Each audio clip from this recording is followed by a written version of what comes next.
ആദരാഞ്ജലികൾ. 5 ദിവസം മുന്നേ എന്നെ വിളിച്ചതല്ലേ നീ? അന്ന് തലവേദനയായി കിടന്നതുകൊണ്ട് സംസാരിക്കാൻ പറ്റിയില്ല. ഇപ്പോൾ ഒരു പത്രപ്രവർത്തകൻ വിളിച്ചപ്പോഴാണ് വിവരമറിയുന്നത്. എന്താണ് ദിലീപ് നിനക്ക് പറ്റിയത്? ഒന്നും പറ്റുന്നില്ലല്ലോ ഈശ്വര. എന്തെഴുതണമെന്ന് അറിയില്ല. സീരിയൽ അഭിനയത്തിനായാണ് ഇദ്ദേഹം ഹോട്ടലിൽ മുറിയെടുത്തത് എന്നാണ് വിവരം. 4 ദിവസം മുൻപാണ് അദ്ദേഹം ഹോട്ടലിൽ മുറിയെടുത്തത്. 2 ദിവസമായി അദ്ദേഹം മുറി വിട്ട് പുറത്തേക്കൊന്നും പോയിരുന്നില്ലെന്നാണ് വിവരം.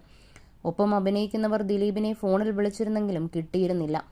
ഇതോടെ ഹോട്ടലിലേക്ക് വിളിച്ച് അന്വേഷിക്കുകയായിരുന്നു. ഇതോടെ ഹോട്ടൽ ജീവനക്കാർ മുറി തുറന്നു നോക്കി.